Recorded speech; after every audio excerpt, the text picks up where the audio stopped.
오늘은 우리 장로님도 기도하셨습니다마는 현충일입니다.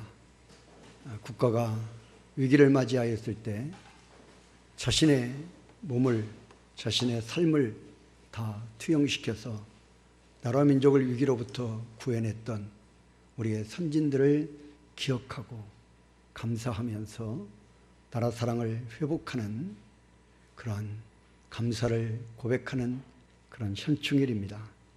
또 오늘 6월 첫째 주일, 매년마다 이 첫째 주일은 개혁주의 교회 건설을 위한 2단 경계주일로 우리 총회가 고신교단 2300개 교회가 함께 지금 이 시간에 똑같은 제목, 똑같은 본문, 똑같은 메시지를 전파하면서 우리 고신교단이 가지고 있는 순수한 신앙, 순수한 신학, 순수한 예수 복음을 올곧게 이단들로부터 지켜내고 보호하자는 그런 취지에서 이렇게 이단 경계 주일로 지켜드리고 있습니다. 오늘 본문의 말씀은 사도 바울이 갈라디아 교회와 성도들에 대하여 안타까운 마음을 전하고 있는 것입니다.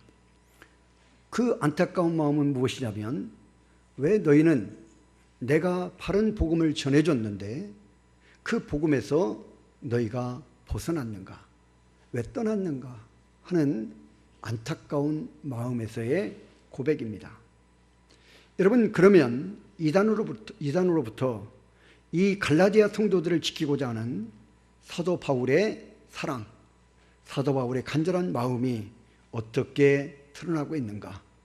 오늘 저는 이 갈라디아 교회를 향한 이 사도 바울의 마음을, 또 권면과 교훈을 우리가 세 가지로 살펴보면서 우리가 이단으로부터 우리 또한 오늘 이 시대에 우리에게 주어진 우리 좋은 교회와 성도들을 향하여 주신 말씀으로 받고, 지금도 이 사도 바울이 사역하던 초대교회, 이 갈라디아 교회에 역사했던 이단은 오늘도 우리에게 역사하고 있습니다.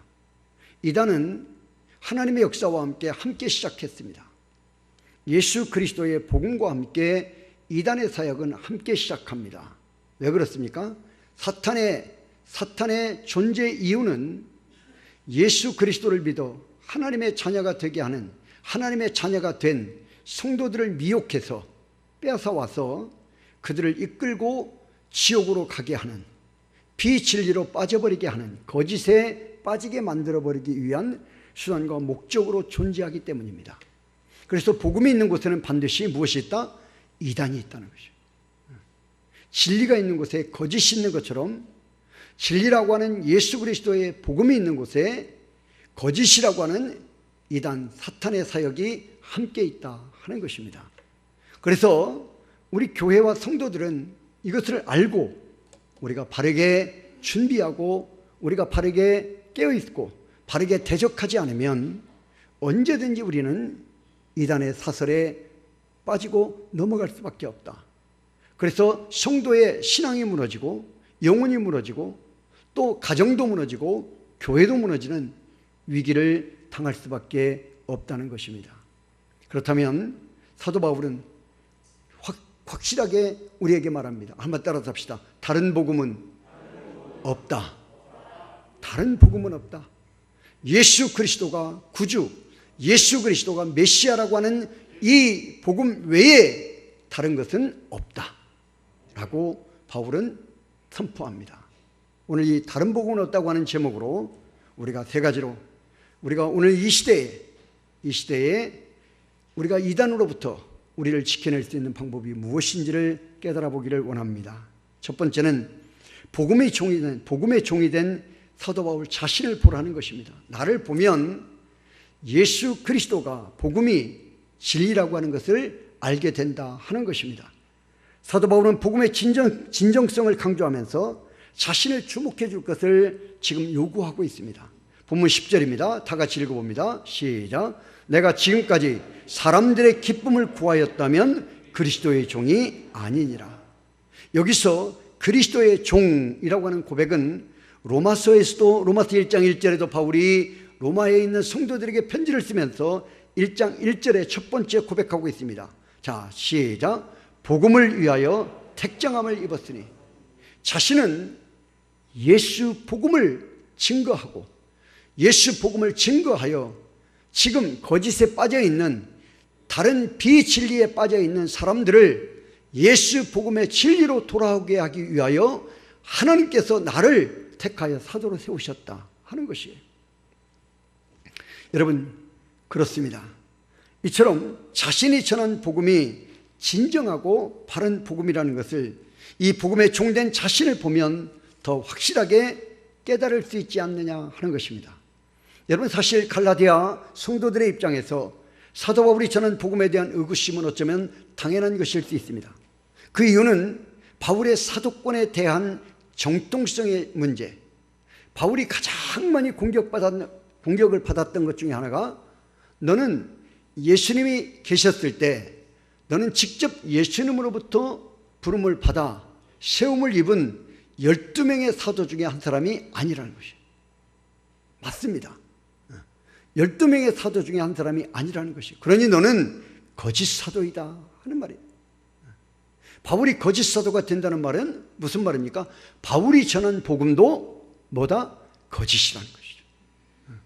너는 예수님께 부름받아 세움을 입은 진정한 제자가 아니기 때문에 너는 사도가 아니고, 그리고 너가 전한 복음, 예수 복음은 진리가 아니라 거짓이라는 것이에요. 그래서 끊임없이 바울을 공격하는 사람들이 바울의 약점 중에 하나를 바로 12명의 제자로 부름받지 않은 사도가 아니라는 걸 가지고 끊임없이 공격했습니다. 여러분, 사도 바울의 사도권에 대한 이 정통성의 문제, 사실 사도 바울은 분명히 말씀드립니다. 12사도에 포함되지 않았던 인물인 것 맞습니다. 어디 그뿐입니까? 그는 예수를 핍박하는 자의 가장 앞장섰던 자, 가장 열심히 했던 자였습니다.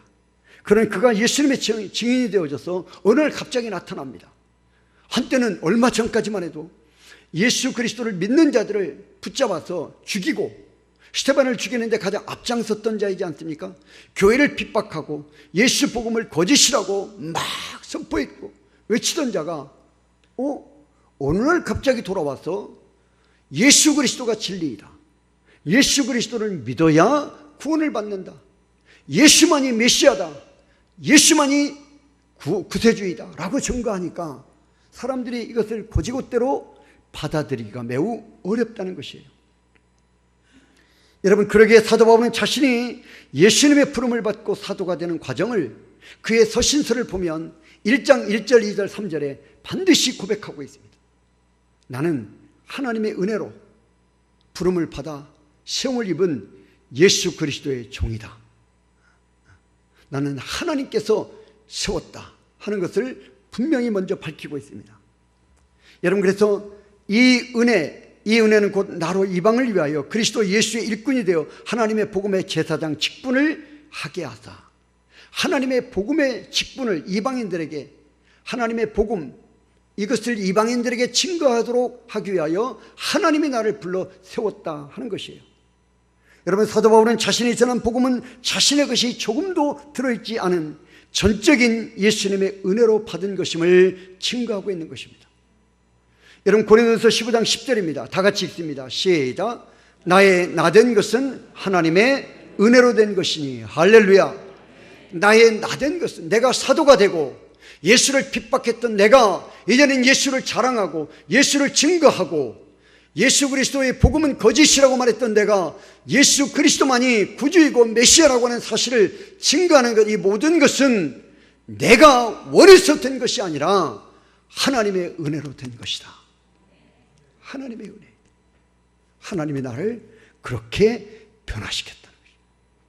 하나님이 하신 일이다. 여러분, 그렇습니다. 우리가 잘 아는 것처럼 다메섹 도상에서 사도 바울이 입은 은혜는 그가 복음의 증인으로서는 결정적인 계기가 되었습니다. 사도 바울은 다메섹 사건 전까지는 예수님에 대한 부정적인 신념으로 가득 찼던 자였습니다. 예수 그리스도를 혐오했던 자입니다. 예수 그리스도를 철저하게 부인했던 자입니다. 예수님은 틀렸고 자신이 옳다는 것이에요. 이런 분명한 자기 확신에 사로잡혀 살았던 자입니다.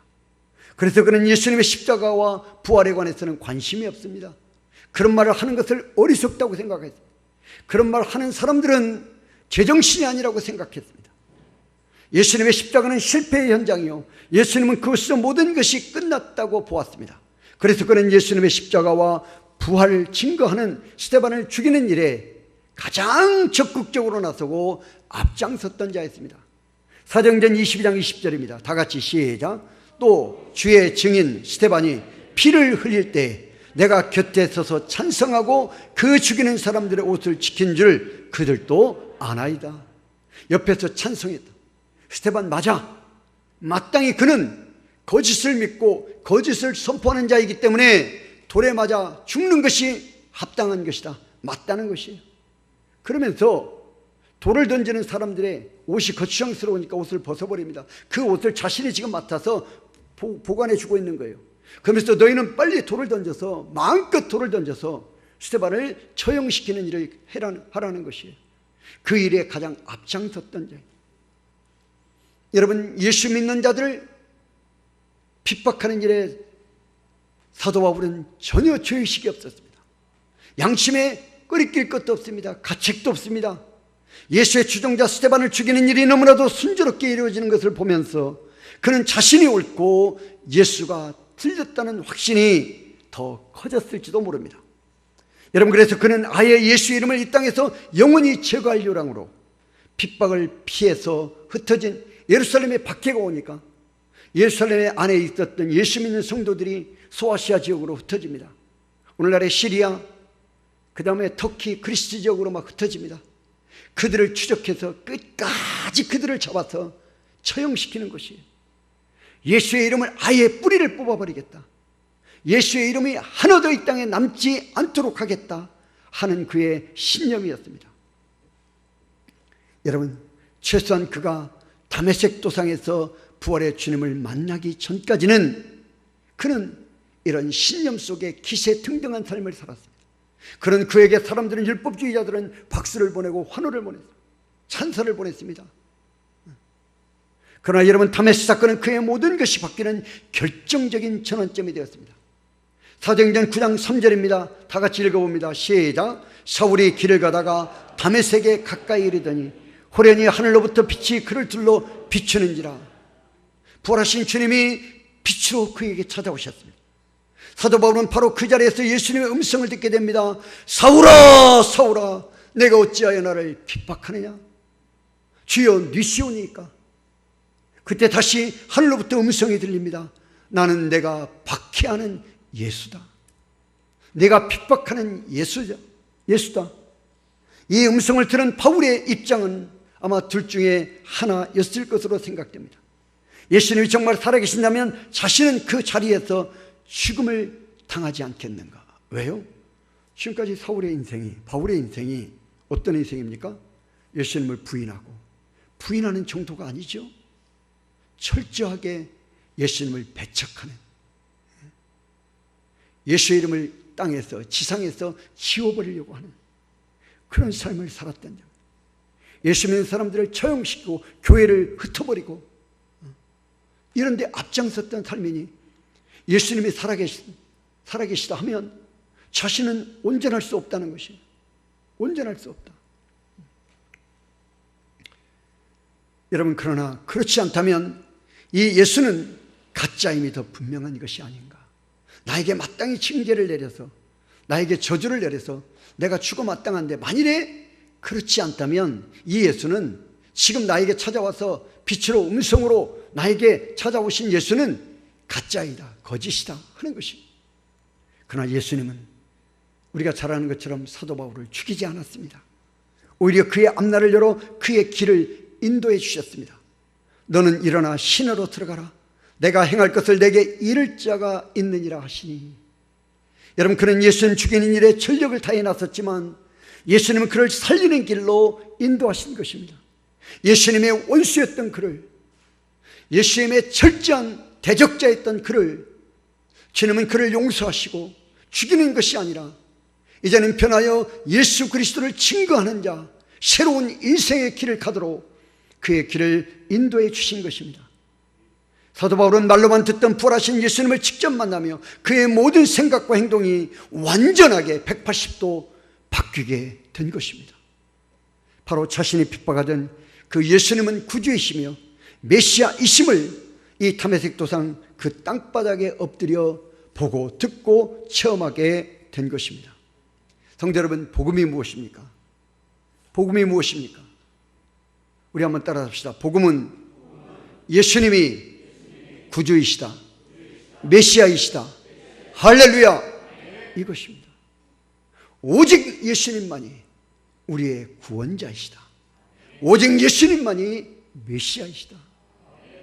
다른 구원자는 없다는 것입니다. 오직 예수, 오직 예수.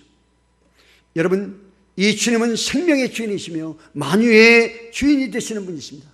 요한복음 14장 6절입니다. 다 같이 읽습니다. 시작. 내가 곧 길이요 진리요 생명이니 나로 말미암지 않고는 아버지께로 올 자가 없느니라. 내가 길이다, 내가 진리다, 내가 생명이다. 예수님이 길 되시고 예수님이 진리가 되시고 예수님이 생명이 되신다. 다른 진리가 없다, 다른 길이 없다, 다른 영생이 없다. 오직 예수뿐이시다. 여러분, 사도 바울은 자신이 전한 복음은 자신이 찾은 복음이 아니라 예수님이 자신을 찾아주신 복음이라는 사실을 외치고 싶었던 것입니다. 그러기에 바울은 하나님께서 내게 주신 은혜로 말미암아, 하나님이 내게 주신 은혜로 말미암아 라고 고백하고 있습니다. 그러니까 바울 자신은 자신이 받은 은혜의 모든 것이 복음의 증거품이다. 자신이 이렇게 변화되고 자신의 입에서 예수 믿는 자들을 저주하고 핍박하던 그런 말들이 나왔었는데 이제는 예수가 메시아다, 예수가 구주이시다 하는 말이 나오는 것, 이 자체가 뭐다? 이것이 이제는 진정한 복음의 변화의 능력이다 하는 것이에요. 자신이 그리스도의 종이 된 것 역시 결코 자신이 선택한 것이 아니다. 자신의 깨달음을 통해서 이루어진 것이 아니다. 자신의 지식의 산물이 아니다. 자신의 경험의 산물이 아니다. 인간적인 그 어떤 수단과 방법으로 된 것이 아니라는 것이에요. 오직 복음 대신 예수님이 자신에게 찾아와 자신을 택하여 주신 은혜의 산물이다. 은혜의 결과물이다.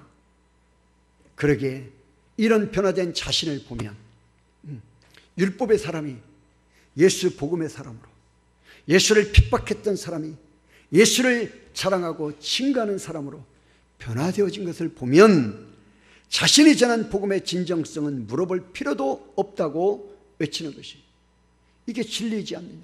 나를 이렇게 변화시키는 거 보면 예수 복음이 진리라고 하는 것을 누구든지 알아야 한다는 것이죠. 누구든지 깨달을 수 있지 않느냐.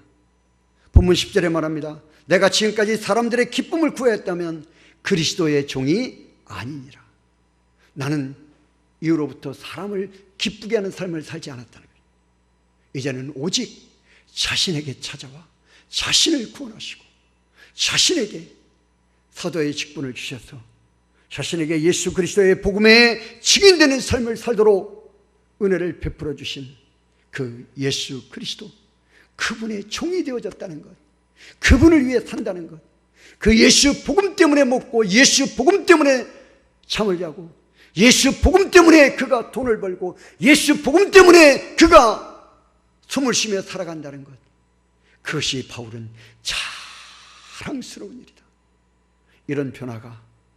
이런 변화야말로 예수 복음이 진리다, 진실한 것이다. 따라서 여러분, 사실 그 당시에 유대주의자들은 율법을 충족치 못하는 복음은 문제가 있다고 주장하고 있습니다.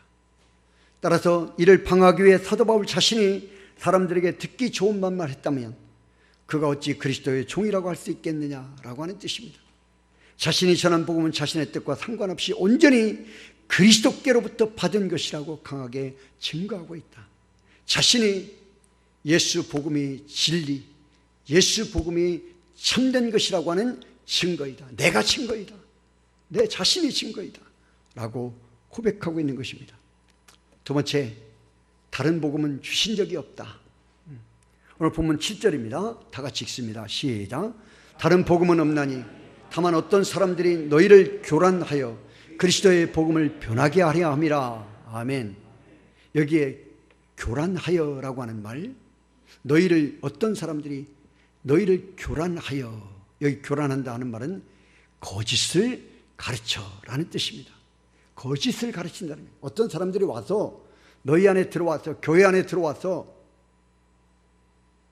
거짓을 가르친다는 것이 이런 거죠.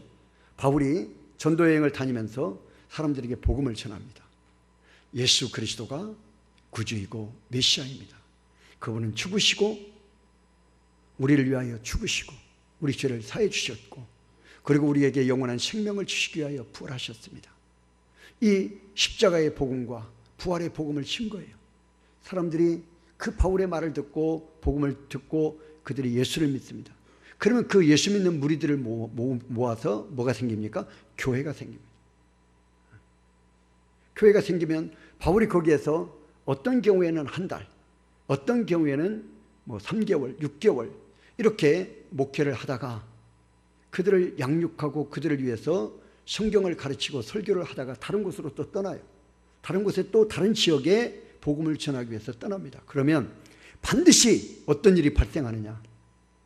오늘 여기 성경의 말씀처럼 똑같습니다. 어떤 사람들이 들어오는 것이, 어떤 사람, 성경에서 이 어떤 사람을 뭐라고 말하느냐? 거짓 교사라고 말합니다. 거짓 교사. 교사 뭐 하는 것이죠? 가르치는 자들입니다. 그런데 어떤 것을 가르치는, 진리를 가르치는 것이 아니라 거짓을 가르치는 거짓 교사들이 들어온다는 것이죠. 그뿐입니까? 바울이 가는 곳마다 바울에게 시비를 걸었던 사람들 중에 가장 바울을 많이 괴롭혔던 사람 중에 하나가 유대인들입니다. 유대인들이에요. 율법주의자들. 로마에서도 가장 많이 괴롭힘을 당했던 그들 무리들이 바로 이 유대주의자들, 율법주의자들입니다.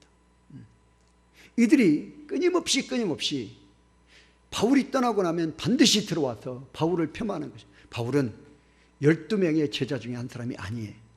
그러니 그가 전한 복음은 거짓이다. 바울은 거짓 사도이기 때문에 당신들이 지금 바울에게 속고 있는 것이다. 바울이 전한 예수 거짓이다. 다시 우리가 율법신앙으로 돌아가야 한다. 이런 공격들이 끊임없이 이게 반복되는 반복. 그러면 바울이 어떻게 합니까? 다시 편지를 써요. 직접 오늘날 같으면 자동차도 있고 오늘날 같으면 비행기도 있고 당장 날아가고 당장 달려가서 그 이단들을 막 물리칠 텐데 그 당시에는 이런 교통수단이 없지 않습니까? 바울은 몸은 하나이고 가야 될 곳은 많고 또 바울이 몸이 굉장히 약했던 병약했던 자입니다. 그런데도 1차, 2차, 3차 전도여행 다닌 것 보면 대단한 것이죠. 하나님의 놀라운 축복입니다. 그런데 바울이 갈 수가 없으니까 편지를 써서 그곳에 가는 사람 편에 편지를 보내는 것이, 그게 갈라디아서, 그 다음에 고린도전서, 고린도후서, 바울의 서신서, 전부 다 서신서라는 말은 편지입니다. 편지. 이런 내용들을 13편의 편지들을 기록해서 그들에게 보내는 것이에요. 데살로니가 교회, 고린도 교회. 그래서 그들이 무엇이 잘못됐는가, 이런 것들을 끊임없이 하나님 말씀으로 교훈하고 성도들을 바로 세우고 교회가 무너지지 않도록, 흩어지지 않도록 그가 그렇게 힘쓰고 있었던 것을 우리가 보게 됩니다. 그러니까 이 거짓을 가르치는 자들이 반드시 들어온다. 지금 갈라디아 성도들을 혼란케 하고 있는 거짓 복음은 그리스도의 복음을 변하게 하려는 목적이 있다는 것입니다. 바울이 전한 예수가 구주이시다, 다른 것은 없다, 오직 예수 믿어야만 구원을 받는다라고 하는 이 진리를 거짓으로 만들기 위한 그런 거짓 교사들이 들어온다는 것입니다. 이미 바시디아 안디옥에서 유대인들이 그 무리를 보고 시기가 가득하여 바울이 말하는 것을 반박하고 비방하거늘, 누가? 유대인들이 바울을 시기하고 미워하고 비방하고 심판했습니다. 여러분 어디 그뿐입니까? 에베소에서는 이에 돌아다니며 마술하는 어떤 유대인들이 시험 삼아 악귀 들린 자들에게 주 예수의 이름을 불러 말하되 내가 바울이 전파하는 예수를 의지하여 너희에게 명하노라 하더라. 이렇게 바울을 비난하고 비아냥까지 했습니다. 여러분 이것은 거짓된 이적과 표적으로 복음 외에 또 다른 세계와 또 다른 복음이 있는 것처럼 선동하는 자들이 있었다는 것입니다. 그러기에 사도 바울은 단호히 오늘 본문 8절에 말합니다. 다 같이 읽습니다. 시작. 그러나 우리나 혹은 하늘로부터 온 천사라도 우리가 너에게 전한 복음 외에 다른 복음을 전하면 저주를 받을지어다. 우리나 우리 사람 인생들 가운데 누구든지 또는 하늘에서 온 천사라 할지라도 바울이 전한 예수 그리스도를 믿어야 구원받는다고 하는 이 진리 외에 다른 것을 전하면 하나님께로부터 무엇을 받는다? 저주를 받는다. 저주를 받는다. 하나님 저주하신다는 것이죠. 그런 사람들에게 하나님은 저주하신다. 성도 여러분, 그렇습니다. 다른 복음을 전하는 자들의 공통적인 특징이 세 가지로 우리가 생각해 볼 수 있습니다. 첫째는 복음만 가지고는 부족한 것처럼 선동합니다. 야, 이 성경, 예수 복음 이것만 가지고는 안 돼. 이것만 가지고는 안 돼. 그래서 성경을 따로 해석합니다. 그래서 성경보다 따로 해석한, 교주가 따로 해석한 그 내용이 뭐가 돼요? 성경보다 더 권위를 가집니다. 더 귀하게 여기고 더 높게 생각합니다. 여러분 또 특별한 새 지식이 있어야 되는 것처럼 그렇게 말합니다. 그러기에 수많은 이단들이 특정 성경을 푼다는 식으로 거짓된 교주를 선전합니다. 신천지, 여러분 우리를 가장 많이 미혹하는 것이 무엇입니까? 비유 해석입니다. 비유를 가지고 막 이렇게 막 그림을 그려가면서 막 풀어요. 비유는 예수님께서 하늘의 진리를 아주 우리가 이해할 수 있도록, 이해하기 쉽도록 뭐예요? 우리에게 풀어서 말씀해 주시는 것이 비유예요. 그 복잡할 거 하나도 없어요. 아주 쉬운 것들이에요. 그런데 그것을 이상하게 꼬여서 이상하게 만들어서 그것을 자신들이 깨닫는, 자신들만이 알고 있는 비밀의 진리라고 말하는 것이에요. 두 번째는 기존 교회는 구원의 결함이 있는 것처럼 선동합니다. 기존 교회에 대한 부정적인 시각을 심는다는 것이에요. 목사들이 얼마나 타락했느냐, 교회 성도들이 예수 믿는다고 하면서 세상에 나가서 얼마나 타락했느냐, 뭐 이런 겁니다. 교회가 얼마나 타락했느냐, 뭐 이런 거예요. 그러면서 성도들에게 기존 교회에 대한 신뢰를 갖지 못하게 만들어버리는 것이에요. 교회 안에 여러분 작은 문제를 큰 문제로 호도시키는 것입니다. 교회가 거짓의 무리인 것처럼 그렇게 호도하는 것입니다. 여러분 성경에도 순종하지 아니하는 유대인들이 이방인들의 마음을 선동하여 형제들에게 악감을 품게 한다. 사도행전 14장 2절에 증언하고 있습니다. 성도들에게 악감을 품게 만들어버리는 것이에요. 여러분 오늘날 목사들의 잘못도 있습니다. 성도들의 타락상도 있습니다. 여러분 그러나 교회는 영원한 진리인 줄로 믿습니다. 우리 인생에 연약할 뿐인 것이에요. 세 번째는 교주의 주관적 체험을 앞세웁니다. 성경보다 교주가 뭔가를 체험했다, 이것을 성경의 말씀보다, 하나님 말씀보다 더 높게 여긴다, 가치 있게 여긴다는 것이에요. 교주가 다른 계시를 따로 받는 것처럼 미혹합니다. 교주에게 꿈이나 직관을 통하여 새 계시가 임하는 것처럼 거짓 선동합니다. 하나님께서 자신에게 직통 계시를 주신다. 성경을 통해서 이미 계시는 끝났습니다. 믿기를 축원합니다. 다른 계시는 없어요. 1.1핵이라도 더하거나 빼면 하나님께로부터 반드시 그들은 저주를 받는다고 해요. 하나님이 저주하신다.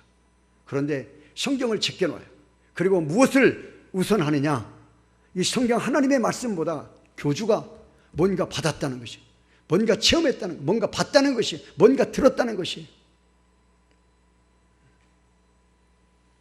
그래서 우리가 그것을 직통계시라고, 자신이 직접 받았다.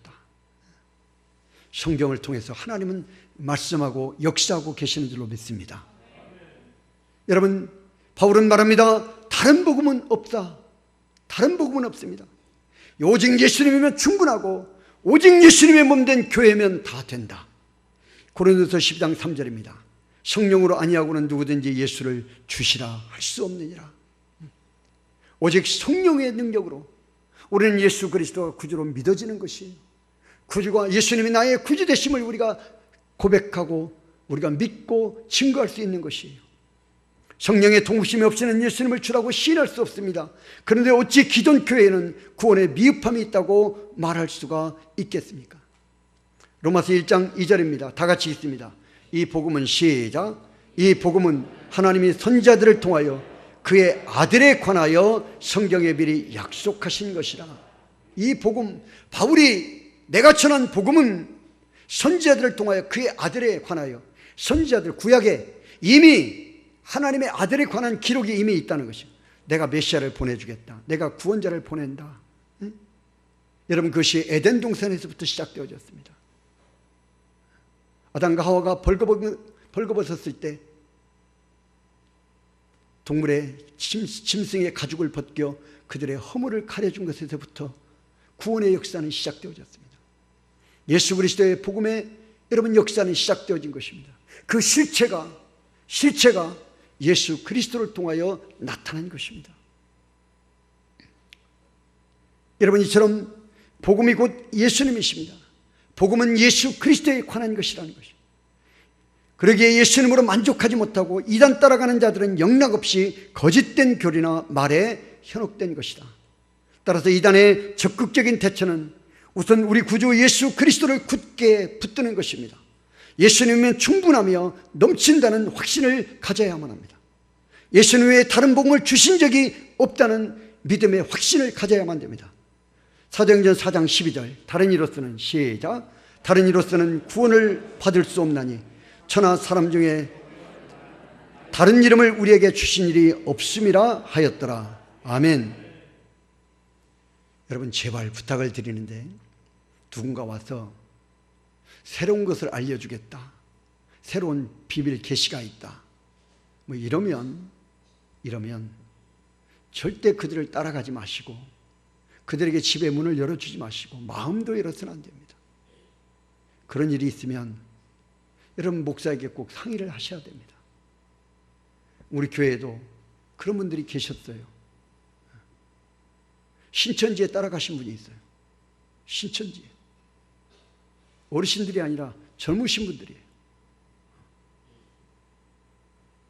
거기에 3개월 동안 갈 때까지 목사에게 한마디도 이야기를 안 했어요. 3개월 동안.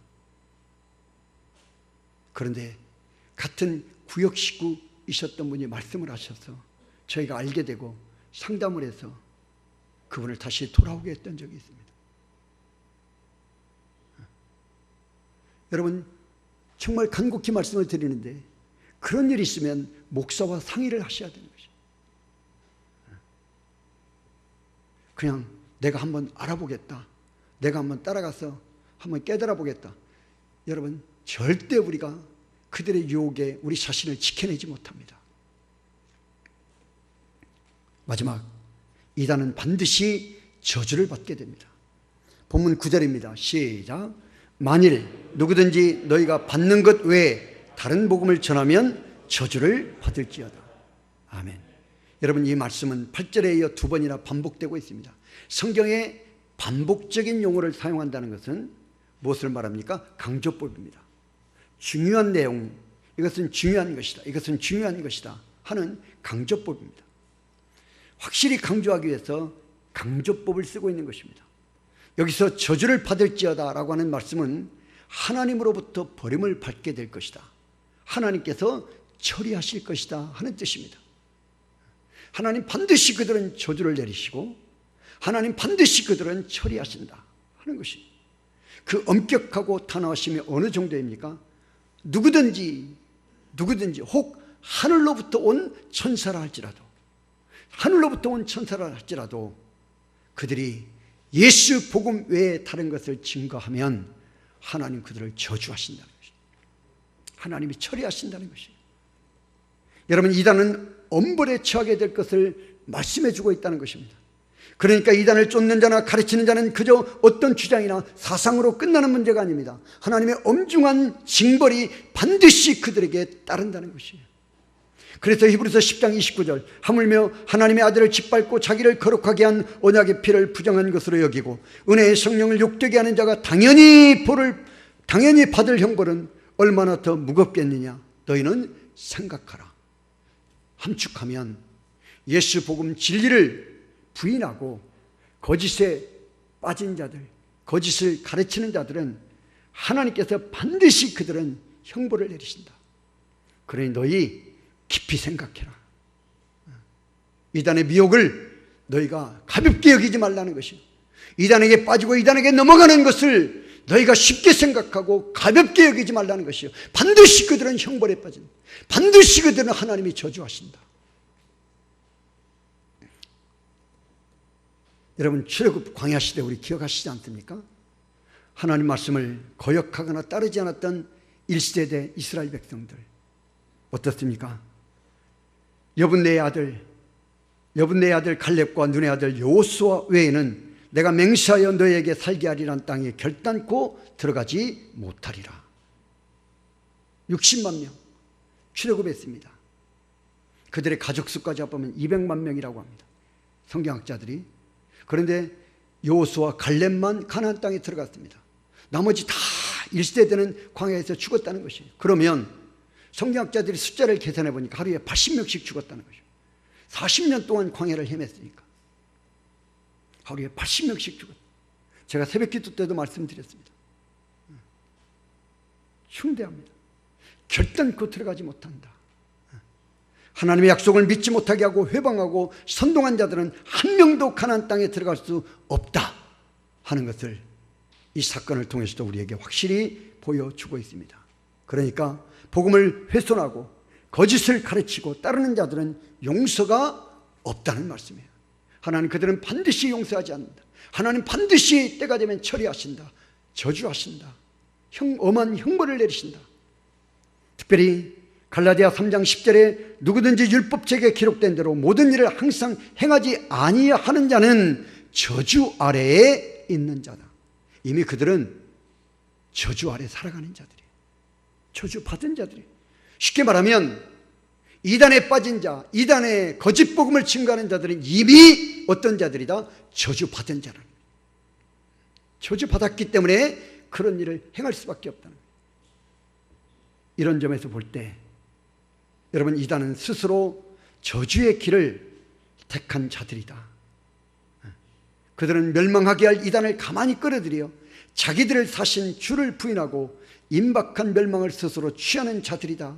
베드로서 2장 1절에 증언하고 있습니다. 여러분, 이단에 대한 적절한 대응은 그럼 무엇일까요? 성도들은 저주로부터 구해내고자 하는 사랑에 우리가 근거해야 합니다.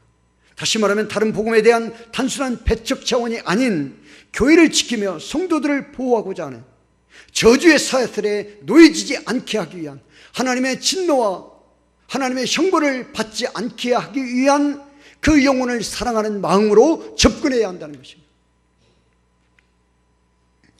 우리는 그런 마음을 갖고 간절한 기도와 사랑의 자세를 가져야 한다는 것입니다. 왜냐하면 이단은 그렇게 쉽게 사라지거나 물러서지 않습니다. 집요하고 교활합니다. 지난날에 결코 짧지 않은 이단의 역사가 이것을 증명해 주고 있습니다. 우리나라에도 통일교 그 이전부터, 여러분, 우리나라에 복음이 들어온 지 한 130년이 지금 넘었습니다. 복음이 들어오면서 이단들이 같이, 통일교가 조금 약해지니까 구원파가 나와요. 여러분, 구원파에서 배우고 닦은 실력을 가지고 무엇이 만들어지니까 신천지가 만들어졌습니다. 이제는 신천지가, 이제는 조금 기세가 꺾이면 또 무엇이 나올지 모릅니다. 이단은 이 세상의 종말이 올 때까지 계속 등장합니다. 끊어지지 않습니다. 초대교회를 보면 구원은 특별한 영적 지식이 있어야 한다고 속였던 영지주의자들, 또한 특정한 성경만이 절대성을 갖는다고 주장했던 말시연파, 예언을 중시하며 시한부 종말론을 외쳤던 몬타누스파, 지금 이 시대에도 이런 유의 이단은 때를 가리지 않고 나타나니 주의 백성을 미혹하고 있다는 것입니다. 휴거론, 얼마나 많습니까? 우리 대한민국에도. 인내심을 가지고 이단으로부터 복음과 교회를 지키고자 하는 단호한 마음을 가져야 한다. 이는 성경의 권위를 지키고 복음을 보존하고자 하는 교회와 성도들의 당연한 의무와 사명인 것입니다. 결론입니다. 성경은 따라서 합시다. 근신하라, 깨어라. 할렐루야. 베드로전서 5장 8절입니다. 다 같이 읽어봅니다. 시작. 근신하라, 깨어라. 너희 대적 마귀가 우는 사자같이 두루다니며 삼킬 자를 찾나니. 그렇습니다. 이단은 사탄의 하수인입니다. 그래서 시대를 초라해 나타납니다. 금줄에 우는 사자처럼 주의 백성들을 무차별하게 공격해 옵니다. 교회를 무차별하게 공격해 옵니다. 깨어있지 않으면 먹히게 되는 이치입니다. 따라서 이단은 여러분 단순히 서로 다른 생각을 가진 사람들이 아닌 사탄의 졸개요, 사탄의 앞잡이인 것입니다. 사탄의 교회와 성도들을 무너뜨리기 위한 도구라는 것입니다. 여러분, 그래서 우리는 이런 마귀 사탄의 역사의 노리개가 되고 있는 바로 이 이단들을 경계해야 한다. 그러기 위해서 우리가 근신하고 깨어 있어야 한다 하는 것입니다. 이 말씀을 쉬운 말 성경에서는 바짝 정신을 차리고 철저하게 경계하십시오, 그렇게 해석했습니다.